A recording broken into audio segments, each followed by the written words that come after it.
Home isn't your curb appeal. Home isn't your quartz countertops or what interest rate you have on your mortgage. Home isn't your trendy interior design or lack thereof.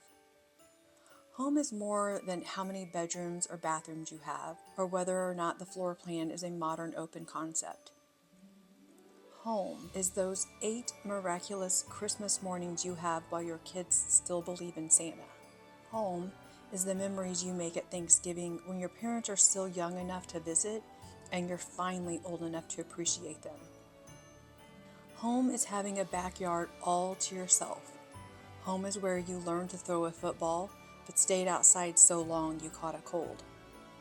Home is knowing no matter what car you drive, no matter where you take vacations, and no matter how far away the kids and grandkids live, they'll always have a place to come home.